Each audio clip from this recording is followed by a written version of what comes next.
እስኪ ያስቡት አንድ ሰው የሰላም ሰባኪን የሃይማኖት አባትን በገዛ ቤቱ ውስጥ በአሰቃቂ ሁኔታ ገሎ አስክሬኑን ግድግዳ ላይ በሚስማር ቸንክሮ ይሰቅለዋል።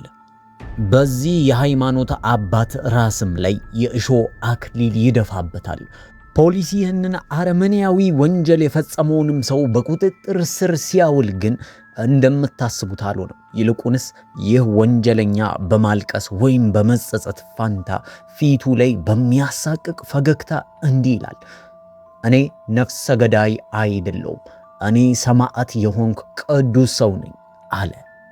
ይህ ቃለ መጠይቅ እጅግ በጣም የሚያስጨንቅና ሰላምን የሚነሳ ነው። ዲያብሎስ ራሱ በሰው አምሳል ተመስሎ የሰጠው ቃለ መጠይቅ እስኪመስል ድረስ እጅግ በጣም ያሳዝናል። ሙሉ የእስር ቤት ቃለ መጠይቅ። ይህ ሰው በደም የጻፈው ሊገላቸው የሚፈልገውን 14 ፓስተሮች ስም በሞት ዝርዝሩ ላይ ጽፏል። ከመጀመሪያው የገደለው መጋቢ በኋላ ሰለባ የሆኑ 14 ሰዎች ነበሩ። ቀጥሎ ሊያድናቸው የነበሩት እነማንን ናቸው? ለምንድነው እነዚህን መጋቢዎች ሊገላቸው አልፎም ሊሰቅላቸው የፈለገው? በዛሬው ቪዲዮአችን በሰውየው አስፈሪ አስተሳሰብና በስተጀርባው ባለው እውነተኛ ታሪክ ውስጥ አብረን እንጠልቃለን። እስከ መጨረሻው ሰከንድ ድረስ አይናችሁን ከስክሪኑ ላይ እንዳትነቅሉ፣ ምክንያቱም እያንዳንዱ ቃል ከአእምሮ በላይ ነው። Hi, Mr. Steve. How are you? I'm good. How are you doing? Thanks. Did you kill Pastor Bill Shanneman? Yes. Why? በመጀመሪያ ይህ ወንጀለኛ ከውጪ ጋዜጠኛዋ ወዳለችበት በእጆቹና በእግሮቹ ላይ ረጃጅም ካቴናዎችን አስሮ ሰላማዊ ሰው መስሎ እየተራመደ ገባ። ጋዜጠኛዋ ሰላምታውን አቀረበችለትና የመጀመሪያውን ጥያቄ እንዲህ ስትል ጠየቀች። Did you kill Pastor Bill Shanneman? Yes. Why? ፓስተር ቢል ሻኖንን ገድለዋል ወይስ አልገደልከውም? ነፍሰ ገዳዩም ቀለል አድርጎ ምንም አይነት ጸጸት አይኖቹ ላይ ሳይታይ እንዲህ ብሎ ይመልሳል፣ አዎ ገድየዋለሁ። ጋዜጠኛዋም ለምን ገደልከው አለችው። እሱም ምላሽ መስጠት ጀመረ። ያው እንግዲህ የገደልኩበት ምክንያት ረጅም ነው፣ ነገር ግን ባጭሩ ልንገራችሁ። ያህቫ የሚለው የእግዚአብሔር ስም ነው። ባጭሩ የእግዚአብሔርን አምላክነት የሚገልጸው ከእግዚአብሔር ስሞች መካከል አንዱ የሆነው። የዚህ ዘመን ፓስተሮች እና መጋቢዎች ግን የተሳሳተ ነገር ይናገራሉ። ምክንያቱም ደግሞ ከያህቫ ውጪ አምላክ እንዳለ አድርገው ያወራሉ። ኢየሱስ ክርስቶስ ልጁ እንደሆነ ይናገራሉ። ኢየሱስ ክርስቶስም አምላክ እንደሆነ ይናገራሉ። ይህ ግን ልክ አይደለም። እግዚአብሔር እንደዚህ አላዘዘም። እግዚአብሔር እንዳዘዘው ከሆነ እግዚአብሔር ራሱ ብቻውን አምላክ ነው። ታዲያ ሰዎች ኢየሱስ ክርስቶስም አምላክ ነው ማለት ሲጀምሩ የእግዚአብሔር ሕግ እየተጣረሰ ይመጣል። ኢየሱስ ክርስቶስ አምላክ አይደለም። ለምሳሌ በእስራኤል ውስጥ 13 ነገዶች አሉ። ልክ እንደዚህ የኔም ዓላማ የነበረው 13 መጋቢዎችን ወይም ደግሞ አገልጋዮችን ለመግደል ነበር። ብዙ ሰዎች መጽሐፍ ቅዱስን ሲያነቡ ስተዋል። ምክንያቱም የእግዚአብሔር ልጅ መባል የሚችለው አዳም ብቻ ነው። ምክንያቱም እግዚአብሔር በእጆቹ የሰራው አዳምን ብቻ ነበር። ያው እኔ የራሴን ፍርድ መስጠት ነበረብኝ። ምክንያቱም ሰዎች በብዙ ሁኔታ እግዚአብሔርን እያሳዘኑ ይገኛል። አዎ በእርግጥ የተለያዩ አይነት ኃጢአቶች አሉ። አብዛኞቹ ሰዎች እነዛ ኃጢአት ውስጥ ተጥለቅልቀው ገብተዋል። እነዚህን ሰዎች መቅጣት ያለበት አንድ ሰው ነበር። ስለዚህ እኔም ስራውን ተቀበልኩት ብሎ እንደተናገረ ጋዜጠኛዋ መለሰችና ግን እኮ ሰውን መግደል ወይም ደግሞ ነፍስ ማጥፋትም ትልቅ የሆነ ኃጢአት ነው አለችው። እሱም ቀጠለ፣ አዎ ምናልባት ኃጢአት ልትዩ ትችላለሽ፣ ነገር ግን ሰዎች ራሳቸው ከእግዚአብሔር ውጪ ስለ ኢየሱስ ክርስቶስ ሲሰብኩ ማየት ለኔ ያናድደኛል። እግዚአብሔር ራሱ ከሱ ውጪ የሚሰብኩትን ሰዎች ግደሏቸው ብሎ አዟል። ምክንያቱም እግዚአብሔርን የሚያስከፋ ነገር ነው። ሰዎች ኢየሱስ ክርስቶስ አምላክ ነው ሲሉ ያበሳጨኛል። ታዲያ ይህንን ሐሳብ በዋነኝነት የሚያነሱት ደግሞ እነዚሁ አገልጋይ ተብለው የተሾሙ ሰዎች ናቸው፣ አስተማሪዎች። ሰዎች የእግዚአብሔር ልጅ ኢየሱስ ክርስቶስ ነው ብለው ማመን የለባቸውም። በእርግጥ የኔ እቅድና ዓላማ የነበረው ይሄኛውን ፓስተር መግደል ብቻ ሳይሆን ከሱ በተጨማሪ 14 ፓስተሮችንም የመግደል ሐሳብና ዓላማ ነበረኝ። በመላው ሀገሪቱ ላይ ለሚገኙ 14 ሰዎች ይህንን ወጥመድ አጥምጄላቸው ነበር። ውስጤ ያለው መንፈስ እየመራኝ ማን ማንን ማጥቃትና ማን ማንን መግደል እንዳለብኝ የመስዋዕቶቹን ፓስተሮች ጭምር መንፈሴ ነግሮኝና አዞኝ ነበር። በመጀመሪያ በተወለድኩበት ከተማ ያገኘሁት ቤተክርስቲያን ነበር የገባሁት። የቤተክርስቲያኑ ስም የክርስቶስ ቤተክርስቲያን የሚል ነበር። ታዲያ እኔም ወዲያውኑ በጭንቅላቴ ውስጥ የመጣው የክርስቶስ ቤተክርስቲያን ሊኖር አይገባም የሚል ነው። ይልቁንስ የያህፓ ቸርች ብቻ ነው ሊኖር የሚገባው። ለረጅም ጊዜ በዛ ቤተክርስቲያን ዙሪያ ቁጭ እያልኩኝ የቤተክርስቲያኑን መሪ እከታተል ነበር። ቤቱ ድረስ እከተለዋለሁ። እኔም የመግደያ ጊዜ እንደደረሰ ሳውቅ ይህንን መጋቢ ቤቱ ድረስ ተከተልኩት። ከመኪናው ሲወርድ 2 ሴቶች ሊቀበሉ ወደ መኪናው መጡ። በእርግጥ የኔ ዓላማ ከፓስተሮቹ ውጪ ማንንም ሰው የመግደል ፍላጎትም ሆነ ዓላማ የለኝም። ታዲያ ይህ መጋቢ ከመገደል ያመለጠው ልጅና ሚስት ስላለው ብቻ ነበር። እኔም ወዲያውኑ ዓላማዬን ብቸኛ የሆነ ፓስተር ወይም መጋቢ ላይ አደረግኩኝ። ታዲያ በዚህ ሁኔታ ነበር የገደልኩትን ፓስተር ቤተክርስቲያን ማግኘት የቻልኩት። ተከታትዬ ስመለከትም ይህ መጋቢ ብቻውን ይኖር ነበር። ለኔ ዓላማ እጅግ በጣም ይመቻል። ጠያቂዋም እንዲህ አለች፣ ታዲያ ከዚህ በፊት ከገደልከው ከፓስተር ቢል ጋር ምንም አይነት ግንኙነት ወይም ደግሞ አውረታችሁም አታውቁም አለችው። እሱም መለሰ፣ ምንም አይነት ግንኙነት አድርገን አናውቅም። ከዚህ በፊት ፊት ለፊት እንኳን አውርተንም በስልክም ሆነ አውርተን አናውቅም። ሲጀመር እኔም ከነሱ ጋር ምንም አይነት ግንኙነት አልፈልግም ነበር። ጠያቂዋም መለሰችና ግን እኮ ፓስተር ቢል ምንም አላደረገም፣ ንጹህ ሰው ነበር አለችው። እሱም ቀጠለ፣ ንጹህ ሰው? እሱ ባንቺ እይታ ነው። በእኔ እይታ ግን ይህ ሰው ከባድ ወንጀለኛ ነው። ፍርድ ይገባው ነበር፣ ፍርዱን ሰጠሁት። ምክንያቱም ይህ ሰው ኢየሱስ ክርስቶስን ለሕዝቡ ያስተዋውቅ ነበረ። ሰዎችን እኮ ኢየሱስ ክርስቶስን ተቀበሉ፣ በኢየሱስ ክርስቶስ እመኑ፣ እሱ ኃጢአታችሁን ይሽርላችኋል፣ ወደ ሰማይም ትሄዳላችሁ እያሉ ማስተማር ስህተት መስሎ ነው የሚታየኝ። ይህን ትምህርት ስሰማ መንፈሴ ይረበሻል። ጠያቂዋም ቀጠለች፣ ታዲያ አሁን እግዚአብሔር አምላክ አሁን የሰራኸውን ኃጢአት ይቅር የሚልህ ይመስልሃል? እሱም ያለምንም ጥርጣሬ አዎ በሚገባ ሙሉ ኃጢአቶችን ይቅር ይላል። እሱ በእርግጥ የሚምር አምላክ ነው፣ የሚወድ አምላክ ነው። ስለዚህ እስካሁን የሰራቸውን ኃጢአቶችን ይቅር እንደሚለኝ አውቃለሁ። ይህንን ደግሞ እንዳደርግ እሱ ራሱ ገፋፍቶኛል አለ። ጠያቂዋም ቀጠለች፣ አንተ አሁን ሰዎችን እየገደልክ ከሆነ ወይም ደግሞ ብዙ ሰዎችን ሌሎች ሰዎችን ለመግደል ዓላማ ካለ እንዴት እግዚአብሔር ይቅር ይለኛል ብለህ በሙሉ ልብነት ተናገርክ ብላ ጠየቀች። እሱም መለሰ፣ ያው የእስራኤል ሕዝብን ከክፋት መመለስ እግዚአብሔር ከሰጠን ትእዛዛት አንዱ ነው። ለዚህ ነው እኔ የእግዚአብሔርን ሥራ የምሰራ ሰው ነኝ። ጠያቂው መለሰችና እስኪ ቢልን ወይም ደግሞ መጋቢ ቢልን እንዴት እንደገደልከው ንገረን ብላ ጠየቀችው። እሱም መለሰ፣ ያው በመጀመሪያ ከቤተ ክርስቲያን ሲወጣ ተከታተልኩትና ቤቱ ድረስ በመኪና ሄድኩኝ፣ ተከተልኩት። በደንብ አጣርቼ ብቻውን እንደሚኖርም አወቅኩኝ። ይህንን እርግጠኛ እንደሆንኩኝ ተመልሼ ወደምኖርበት አካባቢ ቤት ሄድኩ። ምክንያቱም መሳሪያ ያስፈልገኛል አለ አይደለ? የእሱን ነፍስ የምነጥቅበት መሳሪያ ግዴታ ያስፈልጋል። ይህኛውን የመጀመሪያ መስዋዕት የማደርገው ለቢንያም ነገዶች ነው። የእስራኤል ነገዶች መካከል ከሆኑ ለቢንያም ወገን የተደረገ መስዋዕትነት ነው። ከዚህ በኋላ ለመግደል ያዘጋጀሁትን መሳሪያ ሽጉጥ ይዤ ወደ ቢል ሃውስ እሁድ ማታ ላይ ተጓዝኩ።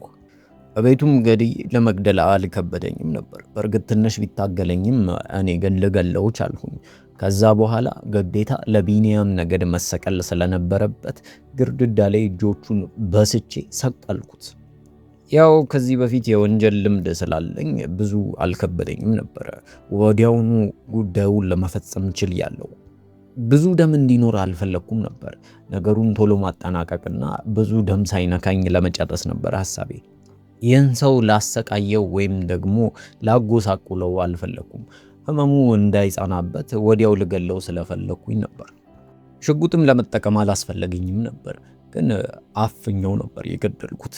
ከዚህ በኋላ ከራሴ ይዤው በመጣሁት ድሪልና የተለያየ መሳሪያዎች የዚህን ሰውዬ እጆች ከግርድዳ ጋር አጣበቅኩት። ያው ልክ በመስቀል አይነት ሁኔታ እንዲሆን አድርጌው ነበር። ጭንቅላቱ ላይ ደግሞ የሆነ ዘውድ የሚመስል ነገር አሳረፍኩ። ከላዩም ላይ በዕብራይስጥኛ ቋንቋ የቢንያም ነገድ ብዬ ጻፍኩበት። በቀኝ ጆሮም ላይ ያፋ ብቻ ነው አምላክ ብዬ አንጠለጠልኩበት። እንዲሁም ትንሽ ደም የበዛብኝ እዚህ ላይ ነው። ምክንያቱም ከቤቴ ሰርቼ በሄድኩት በተቀጣጠሉ የኤሌክትሪክ ሽቦዎች ነበር ይህንን ጽሑፍ የጻፍኩት። ጆሮም ላይ በግድ በስቼ አስገባሁት። ይህን ያደረግኩበት ምክንያት ያው ኢየሱስ አምላክ ነው ብሎ ያሰበው አይነት ሞት እንዲያገኝ ነበር። ያው መልእክቴን ያስተላለፍኩት ይህ ሰው የሚናገረው ነገር እግዚአብሔር ያለው ነገር አይደለም የሚለውን ለማሳወቅ ነው። ያው የትኛውም ሰው በድንገት ወደ ቢል ቤት ቢገባና ፊት ለፊት ቢል ተሰቅሎ ተንጠልጥሎ ሲያይ እጅግ በጣም እንደሚደነግጥ ምንም ጥርጣሬ የለውም። በእርግጥ በቢል መሞት የተወሰነ ያክል ረክቻለሁ ማለት ይቻላል። ነገር ግን ጉዳዩ ገና ነው። ምክንያቱም ብዙ የዚህ አይነት ቅጣት የሚያስፈልጋቸው ሰዎች ሞልተዋል። እግዚአብሔር ለኔ ልክ እንደ አባቴ ነው። እቆረቆርለታለሁ፣ አስብለታለሁ። እንደዚህ የሚያደርጉ ሰዎች ደግሞ ቅጣታቸውን ማግኘት አለባቸው ብዬ አስባለሁ ብሎ ተናገረ። ጋዜጠኛዋም ወዲያው መለሰች፣ ያው ቤተሰብ እንዳለህ አውቃለሁ። ቢልም ደግሞ ልክ እንዳንተው ቤተሰቦች አሉት። ታዲያ ስትገለው ቢል ቤተሰቦቹ ምን ይሰማቸዋል ብለህ ለጥቂት እንኳን አላሰብክም ብላ ጠየቀችው። እሱም መለሰ፣ አዎ ቤተሰቦች እንዳሉት ቤቱን አይቶ መገመት አይከብድም። ግን ደግሞ ለቤተሰቦቹም ውለታ እንደዋልኩላቸው አስባለሁ። ምክንያቱም ከተለያዩ ስህተት ትምህርቶች ገላገልኳቸው። እንደሱ ያሉ ሐሰተኛ አስተማሪዎችን ከመከተል ገላገልኳቸው። እውነቱን ለመናገር ቢልን ስለገደልኩት ምንም አይነት ጸጸትም ሆነ ሐዘን ውስጥ የለም። ለቤተሰቦቹም ቢሆን አላዝንላቸውም። እሱ ልክ የኔን አባት እንዳላከበረው ሁሉ እኔም እነሱ አባት ብለው የሚጠሩትን ሰው ወስጄባቸዋለሁ። ልጆቹም ቢሆን ብዙም አያስፈልጋቸውም። እኔ አባቴ ብዬ የምጠራው እግዚአብሔርን ነው። ምናልባት በስጋ የወለደኝ አባቴ በሕይወት አለ። ነገር ግን እሱን አይደለም አባቴ የምለው። አባቴ ብዬ የምጠራው እግዚአብሔርን ነው። እንደዚህ ያሉ ሐሳቦችን ከ9 ዓመት በፊት ነበር መለማመድ የጀመርኩት። በድንገት ከ9 ዓመት በፊት በታሰርኩበት ክፍሌ ውስጥ ከላይ ከሰማይ ሰንጥቆ አንድ ብርሃን ሲገባ ተመለከትኩኝ። ከዛ ቀን ጀምሮ በቃ ቀና ስለ የዳዊት ኮከብ ይታየኛል። ይሄ ደግሞ የእግዚአብሔር ዓላማ ነው። ያው እግዚአብሔር አሳልፎ እንደማይሰጠኝ አውቄ ነበር። እግዚአብሔር መቼም ቢሆን እንድገደል እንደማያደርገኝ አውቃለሁ። ለዛም ነው በድፍረትም ማውራው። ከፓስተር ቢል ቤትም እንደወጣው ወደ ሁለተኛ ኢላማዎቼ ጋር ነበር የሚሄደው። እነርሱ ጋርም ሲሄድ የሚያስፈልጉኝን ዕቃዎች በሙሉ ይዤ ሄጃለሁ። የጆሮ ጉትቻ፣ እጃቸው ላይ የምቸነክራቸውን ሚስማሮች፣ እንዲሁም ደግሞ ጭንቅላታቸው ላይ የማስቀምጣቸውን ዘውድ የሚመስሉ ነገሮች አዘጋጅቻለሁ። ያው ጭንቅላታቸው ላይ የሚደረገውን ዘውዶች የምሰራው ጫካ ሄጄ የተለያዩ ሾሃማ ዛፎችን ወይም ደግሞ አበባዎችን እየቀነጠስኩኝ የሾህ አክሊል ወይም ጉንጉን ነበር የምሰራላቸው። በራሴ እጅ ነው የምሰራው። ታዲያ ከአንድም 2 ኢላማ ያደረኳቸው ሰዎች ነበሩ። ቀጣዩ ኢላማዎቼ እነሱ ነበሩ። ምንም ቀን ሳልፈጅ በነጋታው የመግደል ሐሳብ ነበረኝ። ታዲያ ከፓስተር ቢል ቤት ስወጣ መኪናውን ይዤ ነበር የወጣሁት። መኪናውን ይዤ ከወጣው በኋላ ቀጥታ ሁለተኛው መጋቢ ጋር ነበር የሄድኩት። እንዳጋጣሚ ሆኖ ከቤቱ ሲወጣ እያየሁት ነበር። ከኋላው ሆኜ በፍጥነት እየተከተልኩት ነበር። በዚህ መሃል ነበር ድንገት የፖሊስ ሳይረን ሰማው። እነዚህ ፖሊሶች እኔን እየተከታተሉኝና እየፈለጉኝ ነበር። ወዲያውኑ ከነሱ ለማምለጥ ብዬ ወደ ተራራ ላይ ወጣው። መኪናውንም እዛው ጥዬ ሮጬ አመለጥኳቸው። በድጋሚ ረጅም ጉዞ በእግሬ አድርጌ የመሸኩበት ስፍራ ደረስኩ። አሁንም ኢላማዬ የነበሩት እነዚህ ሁለት ሰዎች ነበሩ። ሌላ ምንም አይነት እቅድም ሐሳብም የለኝም። የሚያሳዝነው ግን ስከተለው የነበረው መጋቢ ከቤተ ክርስቲያን ወጥቶ እቤቱ እስኪሄድ ድረስ እየጠበቅኩት ነበር። ስከታተለውም የነበረው ወደ ቤቱ እስኪሄድ ድረስ ነበር። ነገር ግን ቤቱን እንደዚህ በቀላሉ ማግኘት አልቻልኩም ነበር። ምክንያቱም በድንገት ፖሊሶች መሃላችን ገቡብን። በሚያሳዝን ሁኔታ የተያዝኩበትም ምክንያት ይህንኑ ፓስተር ለመከተል በድጋሚ መኪና በምሰርቅበት ሰዓት የመኪናው ባለቤቶች ለፖሊስ ጥቆማ አድርገው በጂፒኤስ አማካኝነት ተገኘው። ከዚህ በተጨማሪ ግን ልገለው ከነበሩት መጋቢዎች መካከል ወይም ደግሞ መስዋዕት ከሚሆኑት መጋቢዎች መካከል አንዱ የተጠመቅኩበት ቤተክርስቲያን ውስጥ ያጠመቀኝ ሰው ነበር። የተጠመቅኩበት ስፍራ ያለኔ ፍላጎት የ3 ዓመት ልጅ እያለው በወላጆቼ አስገዳጅነት ነበር። መጠመቅ አልነበረብኝም። በእነሱ ምክንያት ነው ሳልፈልግ የተጠመቅኩት። ምክንያቱም በመጠመቅ በፍጹም አላምንም። ከዛ ባለፈ ግን በአሜሪካ ውስጥ በሚገኙ የተለያዩ ስቴቶች ወይም ክልሎች ውስጥ ያጠመድኳቸው ሰዎች ነበሩ። በላስ ቬጋስ፣ በናቫዳ፣ በፖርትላንድ፣ በሲያትል፣ በዋሽንግተን፣ ሞንታና፣ ሚሽገን፣ ኒውዮርክ 2 ሰው ነበር። ኖርስ ካሮላይና፣ ሻርለት፣ አላባማ፣ ቴክሳስ እንዲሁም የተለያዩ የአሜሪካ ክልሎች ውስጥ እየዞርኩኝ አጠምዳቸው የነበሩት ሰዎች ነበሩ። አሁንም ይህ ዓላማዬ እንዳለ ነው። መቼም ቢሆን አልተውም። እግዚአብሔር አባቴ እንደሰጠኝ የስልጣን መሰረት ልክ ከዚህም ስወጣ እያንዳንዱ ኢየሱስ ክርስቶስ አምላክ ነው የሚሉትን ሰዎች እገላቸዋለሁ። እሱ ብቻ ሳይሆን ደግሞም እነዚህን ሰዎች ቤተ ክርስቲያን በሙሉ አቃጥላቸዋለሁ። ጠያቂዋን መለሰችለት፣ ይህንን እኮ እስካሰብክ ድረስ እድሜ ዘመንህን በሙሉ በእስር ቤት ውስጥ ነው የምታሳልፈው ብላ ነገረችው። እሱም መለሰ፣ ያው እሱ አንቺ ይመስልሻል እንጂ ዋናው ነገር እሱ አይደለም። እግዚአብሔር እኔ ላይ ምንም እንዲሆን አይፈልግም። ለዛ ነው ዳኞች ጋር እንኳን ስቀርብ ለምን የሞት ፍርድ አትሰጡኝም እላቸዋለሁ። እነሱ ግን በፍጹም አይሰጡኝም። ምክንያቱም እግዚአብሔር ልጁን አሳልፎ አይሰጥም። እኔ የእግዚአብሔር ልጅ ነኝ። እግዚአብሔር ደግሞ እኔ እንድሞት አይፈቅድም። ገና ብዙ ያዘዘኝ ስራዎች አሉ። ጠያቂዋን መለሰችና ያው የሞት ፍርድ እኮ ከተሰጠህም ወዲያውኑ ያ የሞት ፍርድ ተፈጻሚነት አያገኝም አለችው። እሱም መለሰ፣ አይ እኔ ወዲያውኑ ገለው እንዲሞክሩ ነው የምፈልገው። ማንም ሰው ግን በእኔ ላይ ስልጣን የለውም። ከዚህ ዓለም ላይ ክፋትን እና አባቴን የሚያበሳጩ ነገሮችን የሚያደርጉ ሰዎች ላይ ፍርድን ይዤ መምጣቴ የማይቀር ነው። ሰዎች እኔን የመንካት ሐሳብ ደግሞ ካላቸው አባቴ ይቆጣል፣ ይገላቸዋል። እዚህ ምድር ላይ ገና ብዙ የሚመጣ መዓት ውርጅብኝ አለ። ጠያቂዋን ቀጠለችና አንተ ግን ራስን ጨካኝ ነኝ ብለህ ታስባለህ ብላ ጠየቀችው። እሱም መለሰ፣ ምን አይነት ጥያቄ ነው? እኔ በፍጹም ጭካኔ የለብኝም። ጨካኝ ሰው አይደለሁም። ያው ሰዎች የቢልን ሞት አይተው ብቻ እኔን ሊፈርዱብኝ ይፈልጋሉ። ነገር ግን እኔ ጨካኝ ሰውኛ አይደለም። ራሴን ማየው ልክ እንደ ሰማዕት አድርጌ ነው። ምናልባት በአንቺ አስተያየት እኔ የፈጸምኩት ነገር ትልቅ ኃጢአትና ሰውን መግደል ሆኖ ሊታይሽ ይችላል። አዎ አትግደል ተብሎ ተጽፏል። ነገር ግን ለኔ ውስጤ መንፈሴ ራሱ የነገረኝን ነገር ነው ያደረኩት።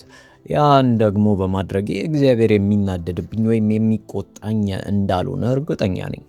እኔ እግዚአብሔር የሰጠኝን ሕግ ብቻ እከተላለሁ። ያንን ሕግ በመከተሌ ማንም ሊፈርድብኝ አይገባም። ይህንን ያደረኩበት ምክንያት ደግሞ በተደጋጋሚ ሰዎች ይህንን ችግር እየፈጠሩ እየመጡ ስለሆነና እኔ ራሴ ይህንን ነገር መፍታት አለብኝ ብዬ ስላሰብኩ ነው። እንግዲህ የሚቃወሙ ሰዎች ሊኖሩ ይችላሉ። ነገር ግን ልረዳቸው አልችልም። ምክንያቱም እኔ የተባልኩትንና የታዘዝኩትን ነገር ብቻ ነው ያደረኩት። አሁንም ቢሆን ከእግዚአብሔር ውጪ ኢየሱስ ክርስቶስን የሚከተሉ ሰዎች ካሉ የእግዚአብሔር አምላክን የመጀመሪያ ትእዛዛት በመሻራቸው ምክንያት ቅጣታቸው ሞት ይሆናል። እነዚህ ሰዎች በግልጽ በሞት ሊቀጡ ይገባል። አሁንም ቢሆን አንቺንም ጨምሮ አባቴን የምትቃወሚ ከሆነና ከአባቴ ውጪ ኢየሱስ ክርስቶስን አመልካለሁ የምትይ ከሆነ ግድግዳ ላይ ለጥፌ እገልሻለሁ፣ እሰቅልሻለሁ። ከዚህ ቅጣት ማንም ሰው አያመልጥም።